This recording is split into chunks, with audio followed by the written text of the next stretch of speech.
This is about how much marijuana public welfare recipients smoked on the taxpayers' dime just last year. 17 pounds worth of weed, about 9,000 joints.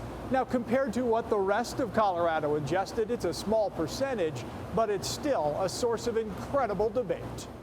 When Colorado hands a low-income needy family a Quest debit card, this is not the way it expects the hundreds of dollars per month in aid for the needy to be spent.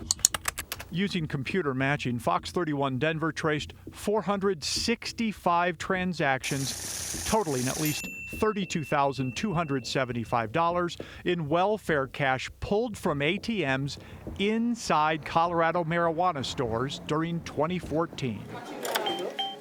Machines in 82 different retail pot shops were used. That's a quarter of the licensed dispensaries statewide. I can see the frustration with taxpayers, and it's why the industry, I think, is going to be willing participants to solve this issue.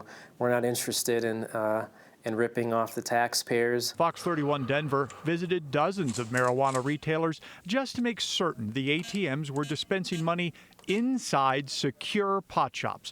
We eliminated transactions from ATMs which might be considered multi-purpose. For example, we did not count 209 additional welfare card transactions for more than $23,000 from a machine at Annie Oakley's in Central City, because there's a convenience store and a liquor store on the property as well. We have to move it from the dark to the light. Patrick Lowry is a customer of Flower Power in Fort Collins. State records show welfare cash benefits were withdrawn at an ATM in this secure building on 20 occasions last year, totaling $2,580. I don't think there should be loopholes or avenues where funds that are being given for other purposes can be used for that, because the law was passed to be used as a recreational item. The Colorado Department of Human Services has the authority to punish welfare debit card holders for misuse, but we checked and that agency never does.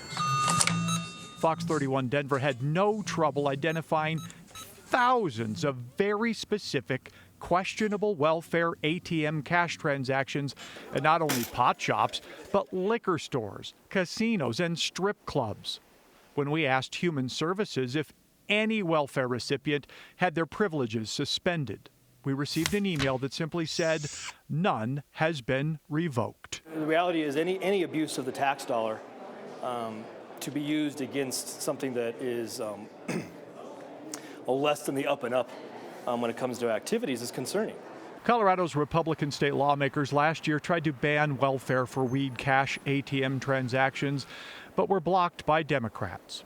Representative Tim Dorr tells FOX31 Denver he plans to try again in the coming weeks. The proposed legislation would also force ATM owners to rig machines into declining welfare debit or Quest cards and pay for a biannual audit to identify abusers, and then create a system that would warn and ultimately financially penalize repeat violators. I think the vast majority of them are using their cards correctly, but you have this use of cards which are an abuse of the taxpayers' money, and we have to do something about it. Lawmakers tell me simply adding marijuana dispensaries to the list of places Quest debit cards are not supposed to be used is pointless without adding that element of enforcement.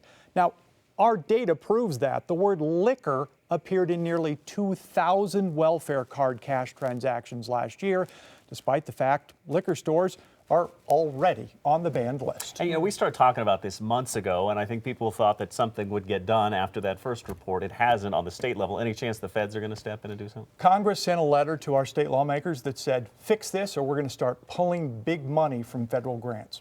We'll see if that gets it done. All right, Chris, thank you.